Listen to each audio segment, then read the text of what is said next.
and your business address for the record. Yeah, so my name is Timothy Hagan, and our business address is 51 White Plains Road in Norwich, Connecticut. Okay. And Daniel Redner, again, the address is 51 White Plains Road in Norwich, Connecticut. Okay, very good. Thank you. Commission members, do you have any questions you would like to begin with the work product of Mr. Hagan?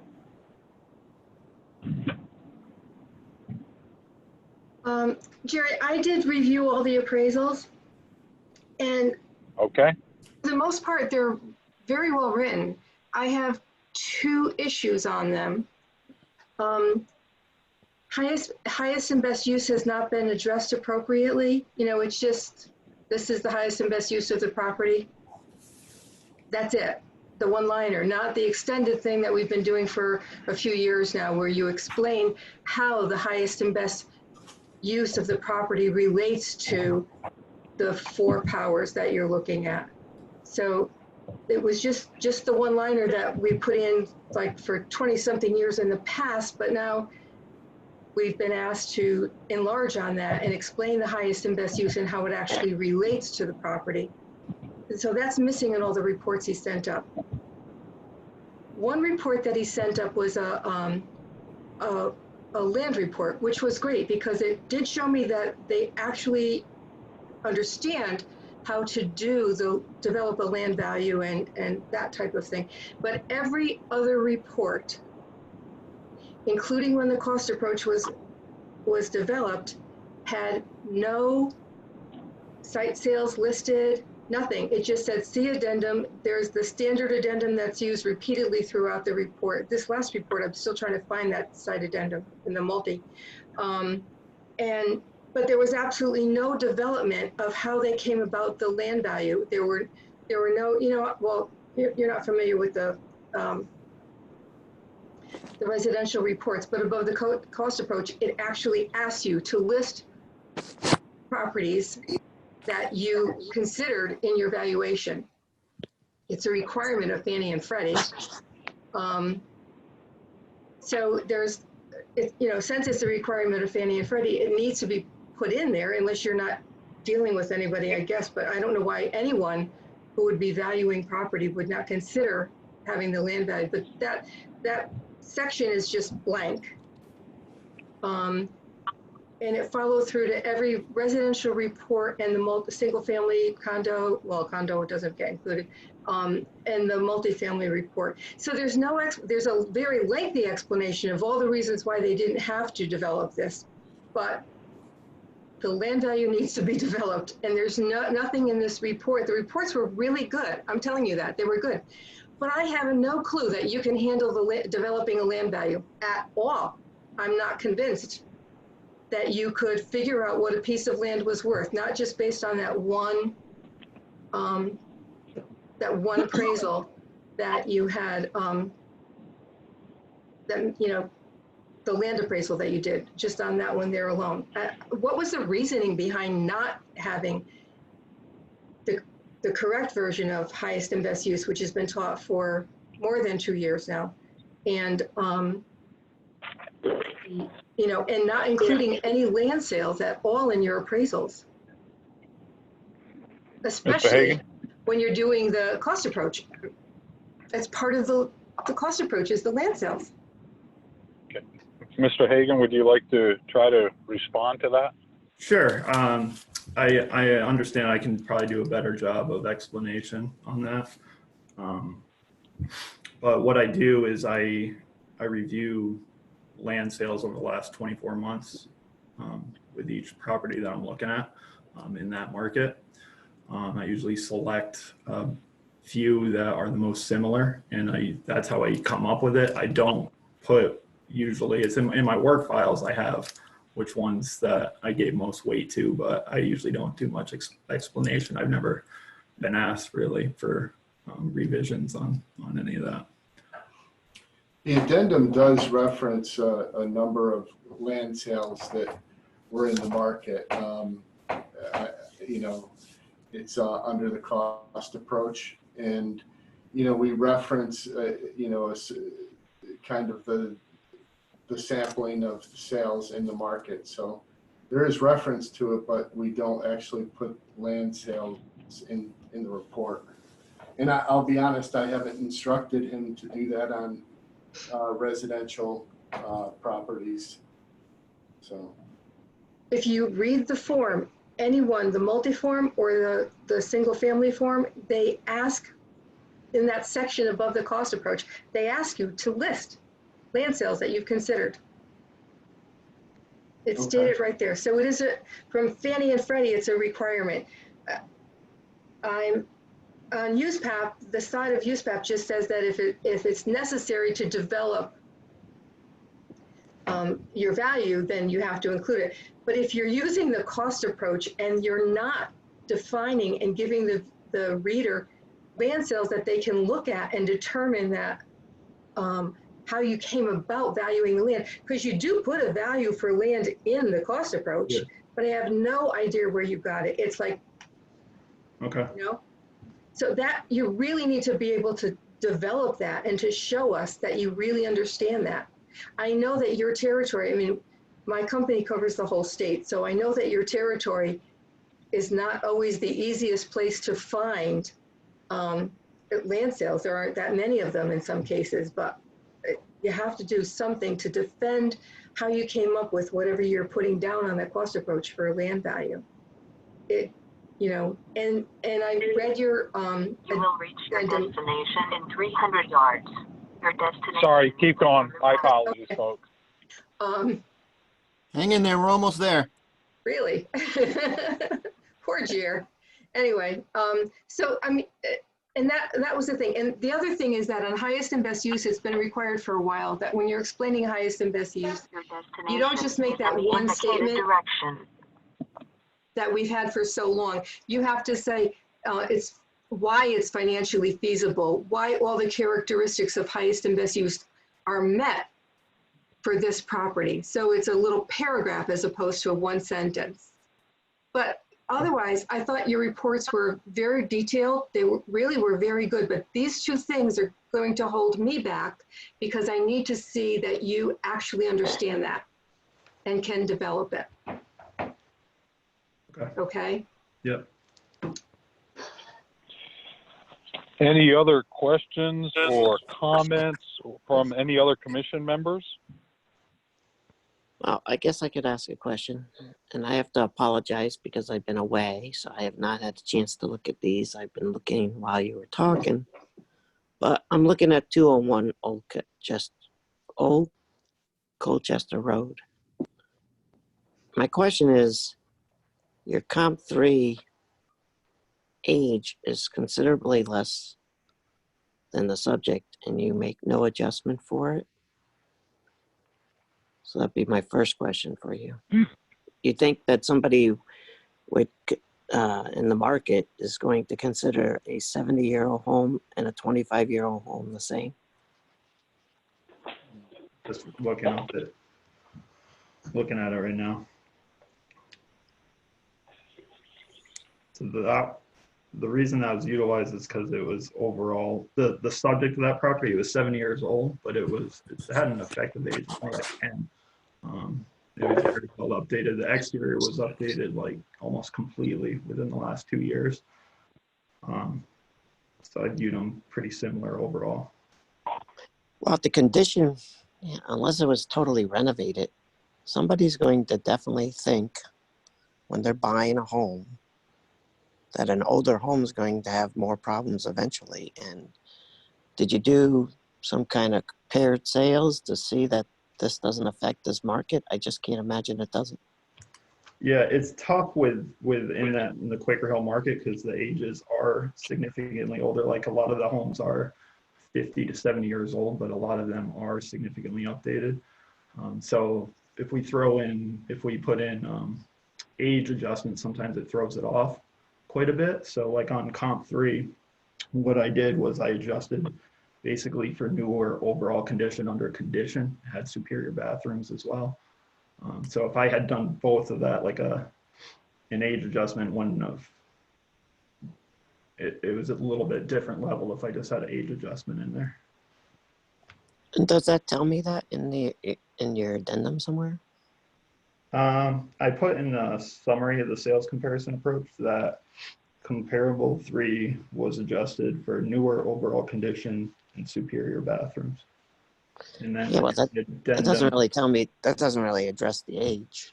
yeah, in the addendum, if I don't have the age adjustment, I usually have a comment somewhere in there that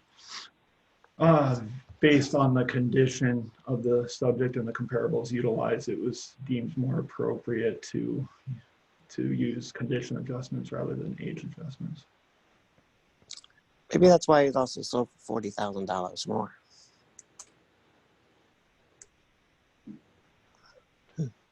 If you, on a property that, I apologize if I'm not allowed, am I allowed to Yeah. comment here with him or not? Sure. Okay. Feel free. If you do an age adjustment and a condition adjustment when the effective ages of the subject and comparables are relatively similar, you know, I believe it's a double negative or a double positive, and in this case, Quaker Hill is a unique section of Waterford. So the goal has always been to stay in the Quaker Hill section as much as possible. Inevitably, we're going to use a comp that's outside of Quaker Hill, but in this case, the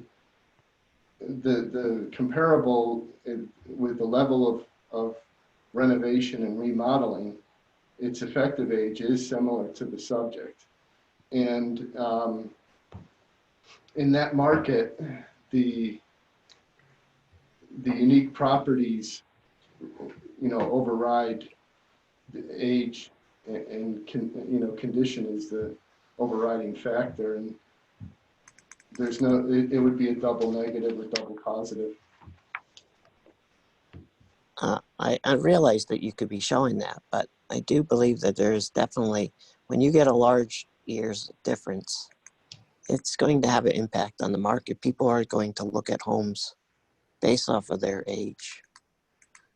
My next question is your land. How did you determine your land? You have very small adjustments for lots that are a third of the size, a quarter of the size. Significant. land. So I adjusted if the difference was over a half an acre. That's what we usually find in the market, is if it's less than a half an acre, we don't see a consistent market reaction to that. Bigger lots command higher prices as far as over a half an acre. Yeah, I'm trying to find out how you actually came up with the value. I mean, For the site value, $1,400 for something that's a quarter of an acre compared to an acre. Do you have sales that support that? yeah, it was adjusted at $2,000 per acre. And so what kind of sale? any- I know, at least in the areas I am in, raw land can sell. Never mind buildable or usable land is like $10,000 an acre. So how do you come up with $2,000 an acre in a exclusive neighborhood? It's supported throughout that community, about $2,000 an acre. With what? Just a review of similar sales in the market. And the concept of Yeah. the concept of additional utility is what, you know, I've worked with him is, okay, you know, if the lot is buildable and then as the lot size increases, the utility increases. You can't split the lot, but it has additional utility. And based on, you know, the market research and review of land sales, the adjustment that we did in that market at 200 is based on utility. what does the additional lot size bring? So what data do you have in your work file that supports that? Do you have data there that shows that? I have town data that, overall town data that supports a $2,000 per acre adjustment. Is it in your work file? Yeah, it's in my town data work file. I have different work files for different towns. And do you use 2,000 everywhere or just Waterford? It's in a lot of the markets, it's around 2,000. I mean, if I'm dealing with large acreage, I usually see less than that. Waterfront is obviously more than that, but in a lot of the towns, that's what we find. What would the typical acre of land in your Quaker Farms area be worth? If they were buying a piece of land to build on, what would that acreage be worth? And depending on exactly what part, but probably around 60,000, give or take. And then an adjustment for half an acre is only 2. That does seem really low. I am really concerned because I noticed on even on the multi that I just got the other day, you have a difference in site sizes of 10,000, 1.15 acre, and there are no adjustments for any of the differences in site size. If I had a multifamily home, and I have multifamily homes, if I had a multifamily home with an acre of land and another acre, and the subject I'm looking at has like 10,000 square feet, I mean, in some areas, you could build another home on half of that acreage that you've got in the 1 acre, so the value is very large. So I'm really uncomfortable about the way you handle land. Yeah, I agree. We can definitely take a look at it, but when we're valuing a multifamily property, we're not looking at, we're looking at the concept of utility and not subdivision. Right. I'm just saying that, not adjusting for something that's 10,000 square feet as opposed to something that's 1.15 acre just jumps out and says, did they forget? Really? I mean, it's just such a big discrepancy between the 2 site sizes. Okay. We can, Yeah, I think we need to have you do some work on, I mean, obviously you can do it because you sent in that one appraisal that was on land. So obviously you know the process, but after reading all the reports, I got the feeling that you really don't like to deal with land. So you write a really good addendum and you just don't do anything about it, and like, I really felt like you were backing into, if you did the cost approach, you were backing into the land value to come up with the right number for the cost approach. So I'm not comfortable saying, okay, I think you're great, let's move forward. I need to see something that shows me you really understand how to develop a land value, whether it's a report on just land alone, or you're doing a single family or a multi. You need to show me that you really know how to come up with a land value that's supported. And you could be very, very right about the $2,000, but given that an acre of land could be $60,000, a $2,000 adjustment for half an acre seems really small. So you might want to relook at that and maybe update some of your files. I wouldn't necessarily use the town records as much as I would talk to some realtors and find out what they're seeing. They have a much more recent reaction to what's going on. And yeah, really we don't now. really look at, well, I shouldn't say we don't look at, but we don't utilize town records to determine land value. We are. Well, that's what Tim just said. He had records by town. Oh, okay. I thought you were referencing like an assessor card or something. No. Okay. No, but we need to have much better understanding of that that we can feel comfortable that you actually know how you're handling this. The only other thing I saw that I want to mention is that in some of your reports, Tim signed them and you signed them, which is great. I'm very happy that some lenders will allow that. In the other reports, I didn't find any comment. You had signed the report as the appraiser, but I found no comment within the report that said that Tim had assisted you in the following. Well, each of the reports do have a use PAP addendum in there. Yeah, the use PAP. Oh, it's on that? Yeah. Oh, normally it's within the actual bulk of the report as one of the comments. Yeah, so I had done that in the past. In my last use PAP class, actually reminded us that we should be putting that in on the certification page. Yeah, Linda, I put those in the certification. You do? Yeah, on my I usually commercial. see them as part of an addendum. Okay. Yeah. Jer, what do you think? Do they need to be on the use PAP page? Or I might have to retrain some people. Certification page. The certification page, I'm sorry. We've been putting ours in the certification. Okay. That's where ours are. Yeah. On a lot of the appraisals that come in, there's like additional certifications, and we'll see them, you know, under that. It's not on the actual certification page, but it's on the additional certifications within the report, because they'll often have a few of them that have to be included. You know, if it's an FHA or whatever, they'll have different stuff to add in. So that's where we normally see it. But okay, I will look at those and see. I'm glad you told me that, because I thought they were, I was looking in the typical place where you normally find them. Okay.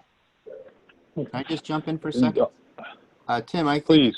your reports were pretty good. I understand what Commissioner Linda, what Linda and Sean are saying about the land. I do know you're in a market area where you know, up through the Norwich and the 395 corridor, where there's the market doesn't really pay much for surplus land. And I've done apartment properties out there. I don't do 1, 2, and 3 families, but I do commercial. And I do know in that market area, often excess land or surplus land is not really valued that much in that market area, only because it's usually a higher maintenance cost often and additional taxes, et cetera, that impact the income stream of an income producing property.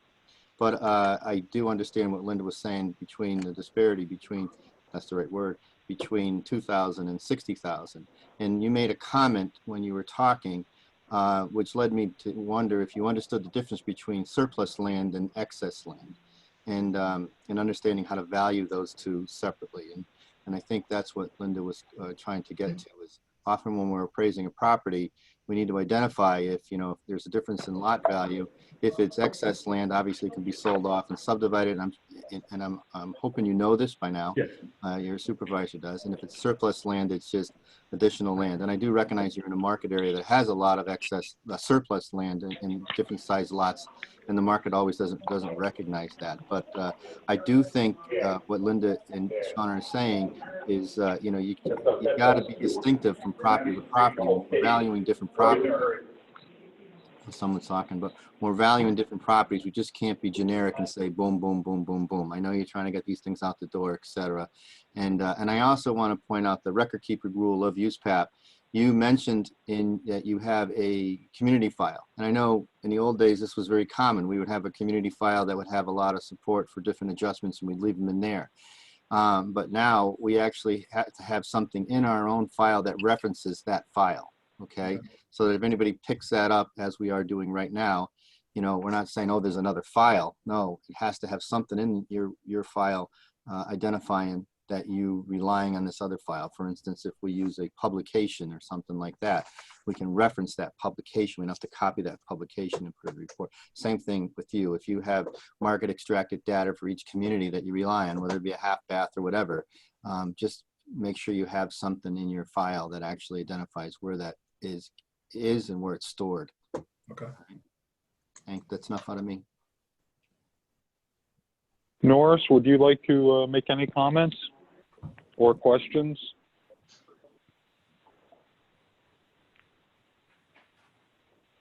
I guess not, or I can't hear Norris. So, does anybody have anything else to say? Shauna, go ahead.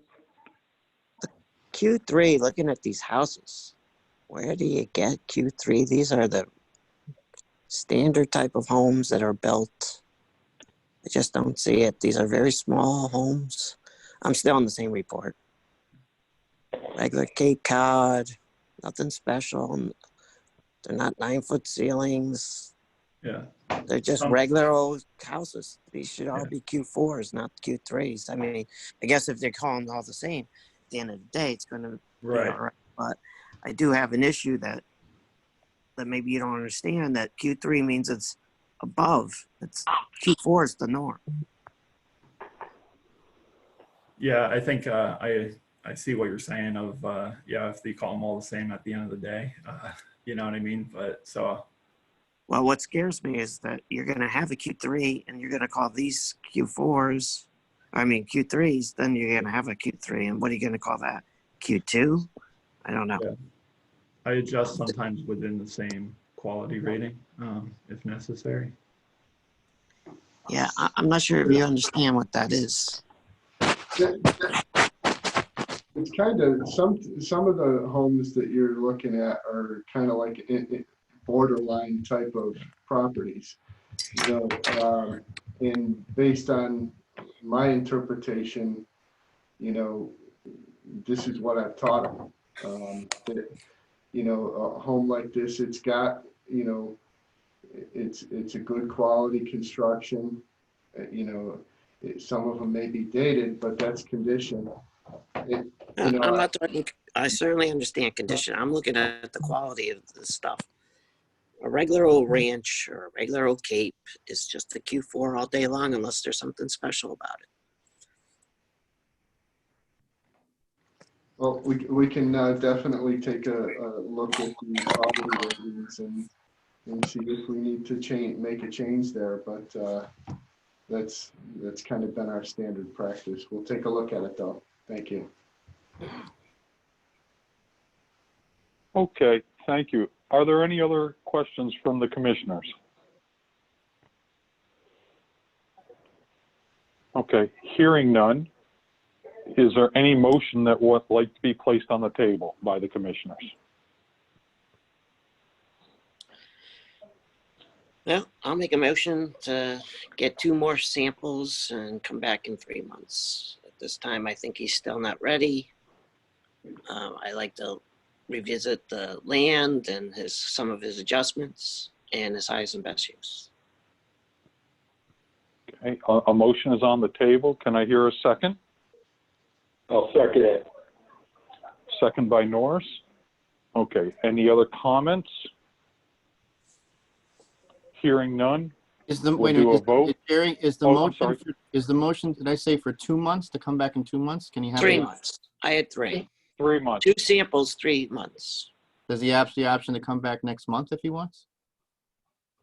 Not under my. Not That's under not the motion that's presented. Am I correct with that, Sean? Not as the Right. motion is presented. You have Right. 3 months, 2 samples within those 3, and then in 3 months, which would be January's meeting, to come before us. Am I understanding that correctly, Shauna, from your Yes. motion? Yes. Donna, Okay. can you change your Jerry, can she change the motion? It's To up to what? her. Well, I Then guess, He can can we, come back in up to 3 months. So when he's ready, he can come back. yeah, I like that. Well, no, because I don't want it to be 1 month. If you want, change it to 2. Hello? It can't be November because we have the appraisal hearings for those people who may not be clients, like the CE, so November is not. What's that? I think, Tim, what do you feel comfortable with? Well, I mean, I'll definitely, I appreciate all the feedback. I'll definitely, will take into consideration everything that I think But needs. how much time do you think you need to get a really good grip on this? Yeah, 2 months is, I 2 think, months? yeah. I think All 2 right. months. Okay. All right, now, well, hang on a moment. Okay, We had I'll change a it to motion 2. and a second. okay. Shauna, do you want to take your motion back? Because we had a motion and a second. Do you want to take that off the table? I'll amend it to 2 months as long as Norris is okay with that. Norris, are you okay with that? I'm good. Okay, so to be clear, we have a motion by I'll second Shauna it. for 2 samples and to come back in 2 months, which would be in December, and Norris has seconded. All right, am I correct with that? Do I have that correct? Yes. Okay. We have a motion and a second on the table. Comments? Questions? Hearing none, we will vote. Ayes for the motion? Aye. Aye. Nays? Abstentions? The motion passes. Okay, All right. Mr. Hagan, thank you for coming before us. As you hear, hopefully there's been some constructive things put forward. We look forward to seeing and hearing you in one form of electronic format or another in the December, or if you have to rotate into January meetings, but you will let us know. Thank you for your time. Thank you. Take care. Bye-bye. The CE audit, the next thing on old business. All right, we are still working on, I am still working on it. It's very confusing doing it the way our legal department requested us do it this year. It's taken much longer. We are hoping we will have hearings. I will have the stuff to Vicki this week so we can get the notices out for hearings for November. We've received a few back with the fine. We have a couple that definitely want to appeal the fine. So, we're going through, but so far, most of the people who have responded had actually done all the CE and just didn't follow instructions. Which, is making my life twice as much work. Yes. So that's where we stand with that. All right. Well, we knew when we went with this, we'd have a bump or two in the road, so we'll get this all ironed out. Yeah. So we are And now I know still why I scheduled. usually have, and I know why I usually have an intern do it. Very Well, time consuming. There you go. So that is a lot of what we have planned for next month in November, correct? Right. Okay, thank you. Any questions on the CE audit? Hearing none, then we'll move into legal. Anything on legal? Can you hear me? Yes. Yes. Okay, I think Linda pretty much stated what I can reiterate is that there may be a few respondents who, choose to come before the board. So that's all we would have for next month. So that's what we would have for next month. Other than that, I don't have any other, pending matters. Okay. Maybe it was my connection because it sounded like you're in a submarine, but did everyone able to understand what No, Vicki was saying? I couldn't hear most of what she said. I can repeat it. Is this better? Your connection is bad, Vic. Oh, sorry. Okay. Don't worry, mine is too. Okay. November, we will have hearings. Okay, we'll have hearings in November. Okay. I believe that's what it was, the message getting across. Yes. Okay. Thank you. Are they going to Okay. be this type of hearing or Yeah, Yes. it'll be via they'll be on Zoom. this? Okay. Yeah. Okay. Did we, and anything else, Vic? I'm sorry, Vicki, on legal? No, that's all we have for right now. I don't have any Okay. status update on the legislation. Okay. Well, thank you very much. Thank you. I don't see anything on here. Did we have any education classes or Yes, we did. courses or anything? Yes. Chair, we need to add to the addendum or add to the agenda the 7 courses that I sent you guys to review that were tabled from last month.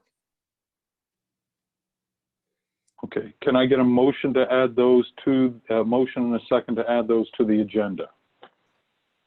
I'll second it. Okay.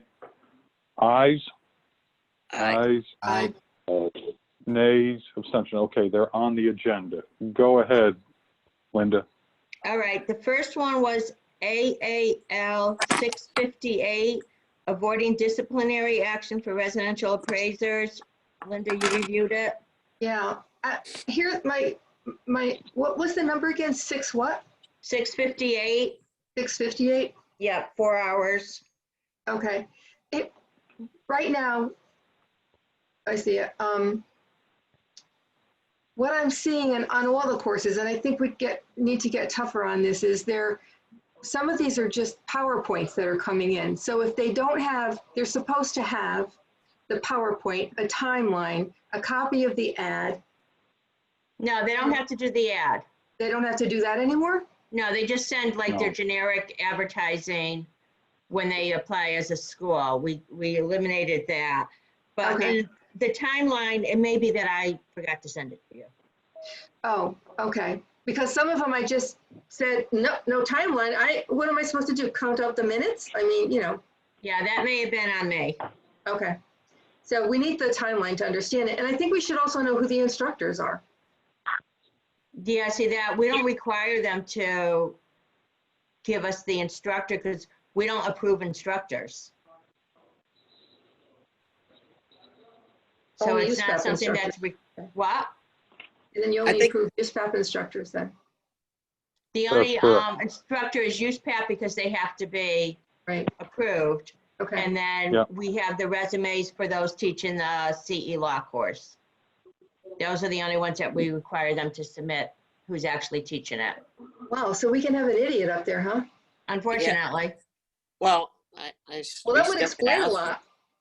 We could still ask for that. Yeah, you can. I mean, I think it's important to know who's teaching these things. Right. And I remember from the past that we always had the resume of the instructors.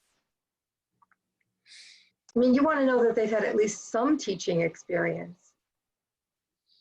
Or a lot of experience, something. Something that well, I mean, you could have a lot of experience at doing something and not be able to explain True. it to anybody. So, they That's should have true. some kind of teaching experience.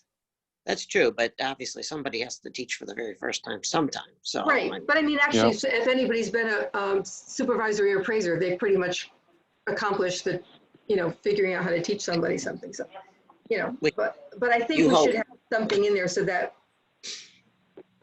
we realize that, I mean, there may be some resumes that come in and we think, whoa, this guy's got no experience. So maybe one of us ought to audit an hour of it and make sure they're okay.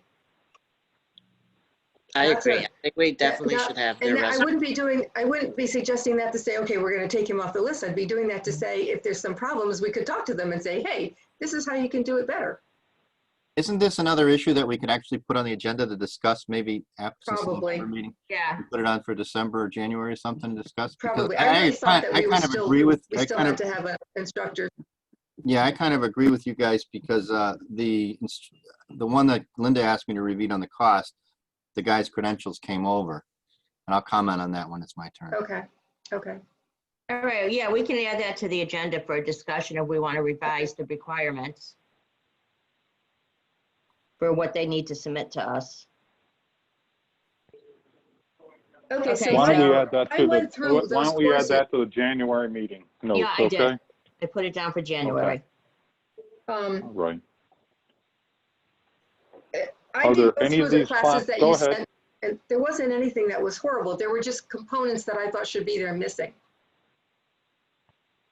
Like the timeline and Okay, that stuff. Can I get a motion one way or the other on these courses? Can I comment on the one that Linda? Certainly. So I'm sorry, John. Sorry. That's okay. I reviewed the cost one, and I actually thought the concept of the land value and the cost approach was very good. I thought the outline is just very aggressive, but it covers everything, including Jerry talking about the residual technique and the subdivision analysis, capitalizing land value, leases and stuff like that. But when I went through the class, and I looked at the instructors that came along, and there was a grid with the outline of how many hours and everything like that, and total up all the hours. It was very detailed. It's obviously someone put a lot of time into working on this class. But the tone of it is kind of interesting because if you read through it, there's several sections where they reference that you got to get an expert to do the value of the land. And I'm thinking, you're supposed to be teaching these people to be experts, and it just doesn't make sense. And so I kind of was wanted to toss around the idea, since Linda had an issue too, that maybe instead of just passing these classes or something, I don't know what our options are, because I would give the class like the guy put a lot of effort into it, and I think for a beginner, it's very good, but I think you're not just going to have beginners taking this. You're going to have other people taking it who are kind of looking for more experienced or more expertise. And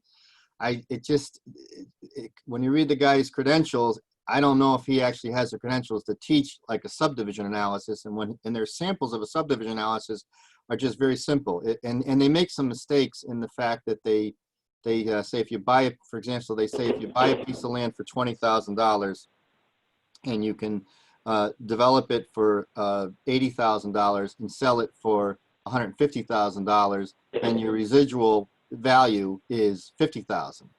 Well, it's kind of misleading, because your value is $50,000 plus your original $20,000 that you bought it for. It's still, it's still $70,000. So, and it's very simple. They don't talk about discounted cash flow analysis or any kind of thing like that, or road costs or anything detailed like that. They keep it very simple. And maybe that's just the intent of the class, is just to be very basic, but it doesn't come across that way. So, I'm inclined to say it's okay, but I think it's very marginal in this section. And the adjustments and everything they talk about as far as comparing lots are strictly done using the forms as a grid now, for example. So it's geared towards that kind of appraisal. And it just bothers me, if you're gearing the cost approach towards a residential appraiser, why are you actually getting into talking about subdivision and residual and capitalizing land rents? So I don't know if it's something that we just say okay and just pass, because if it's geared towards a residential appraiser, then I can see skimming over these examples, which I think is probably their intent, but that doesn't really come across. If it's open to everybody, then I think it could be, a little misleading. If the general appraiser is looking at this to learn more about land values, I think anybody can get something out of it. I just don't know how detailed. Yeah. So I don't know what our options are in terms of going back and maybe taking another month and just calling them. I don't know. And the other thing I want to say is, this is the first time I've ever had the opportunity of reading a class like this in detail. So I don't know if I'm overreacting. That's enough. Okay. Any other thoughts or comments? Were these AQB approved? No, that's why you guys are reviewing them. Good. Okay. No, I think if there is questions, and we could summarize our questions / concerns, I don't see any reason why we can't go and ask for further detail, further information, further clarification. I think that is our duty and responsibility, if that's how we feel. And I've heard now a couple of our members of the commission express that, and is that an option for us that you would like to consider? We can table this. That means it's not going to go till probably December, given what is November's schedule. But am I hearing maybe we want to use that option, or maybe not, or you just want to vote on them right now and move on? I don't know. I think that we really have to be careful. I feel like lately we've been just saying, okay, but like this one that John was talking about, maybe it's just that the title needs to be changed, and that maybe it should be set up that it's just for residential appraisers, if that's really the group that it's being addressed to. So, just some subtleties like that, which could really be an issue. And I don't think it's appropriate that we pass these things right now. If I have a concern with this one class and Linda has a concern with the other class, I really think we should maybe take the time, Take some a time. month, Yeah. and just read through these things. And then, because I think Jerry, like for instance, if we just tag team and maybe Linda and Sean will look at one or two, and Jerry and I look at one or two, and then the two of us have a conversation about it. And then, maybe that conversation, after we review them, we might be able to come up with a simple adjustments, like Linda just said, that maybe it's just the title. In my case, I think it's maybe just a few wording, and then we just have a conversation with them, or Linda has a conversation. I don't know how that works. Yeah. And I think they can make adjustments to these things. Yeah. Because I don't think, go ahead. This is what we'll do here. We're going to take, we're hearing you loud and clear. Why don't we just take this month here? Any questions or concerns that we may have on the courses, we come back, we compile them by the November meeting, and then we give them to Linda, who will send to the course folks, and therefore to get those addressed.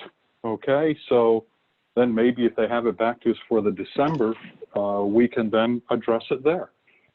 There's, let's do, if we feel concerns, then we're here to act on those concerns. And it's as simple as that. So obviously there's some concerns, some questions. Let's address them. And That's a good idea. I think that's the way to go. Okay? Yeah. All right, so then therefore we'll table these, these classes, these courses, excuse me, and that will be the game plan we follow, unless I hear an objection. I just got one more. I have no problem with doing it. I'm going to agree with that, but I just want to know if we're going to table them and we're going to research and come back with questions, are we going to be able to communicate with them? I mean, for instance, on the form things in this particular cost thing, if I have a question on the form things, is it okay to give Linda a call and bounce it off of her? Oh, absolutely. And then. Oh, absolutely. All right. Absolutely. I mean, I would encourage that. Yes. Well, what happens then when we come up with our suggestions or whatever? We just discuss them? We hand those over to, I would think we hand those over to Linda, who then, as our administrator, then would, send those to the course, the school or what have you, and therefore these are our concerns, and to be addressed for our consideration in the December meeting. Yeah, it sounds like a good idea. Okay. Lynn, if there's any other components that you didn't send me over, could you? Yeah, I'll go back through and see if I missed something. If there's any timesheets or anything like that, that would help. Okay. Okay. I got a very good detailed timesheet on mine. It was very Oh, that's good. a lot of effort. Yeah. That's good. Truthfully, having written courses, timesheets the hardest part. Yeah. Okay. Are there any other concerns, or it says comments, concerns, or anything we need to address today? Anybody waiting in the queue? Because I'm on a phone, so I don't see who's up on the screen. No one's waiting. May or may not be. No, I think we're all set with everything. So I just want to comment that I've been a little busy, even with everything going on with my presidency. My presidency ends next month, but November is a busy month for assessors. But after the next 2 months or so, I should be a little more free to review this material more detail. But sorry, I haven't been that's okay. given this much time. I'll take the residential stuff. I've gone through most of it already. I'll just go through it with a fine-tooth comb. Okay. Any other concerns or anything to come before us today? Well, I hear nothing. If we can get a motion to adjourn the meeting. I make a motion to adjourn the meeting. Okay, a second. Second. We have a second. Ayes? Aye. Nays? Abstentions. Thank you, everyone. And now I go back in to sit through USPAP again, over here in the Hudson Valley. So, Have a good time, Jared. Thank you. Pay attention to that record. Thank you. Linda, stay on. I'm going to go get the puppy. Okay. Bye. Jared, let's go blow while you're there. Bye, everybody. Bye. Bye. Take care. Bye. I'm going to end the recording now. Okay. I do this stuff.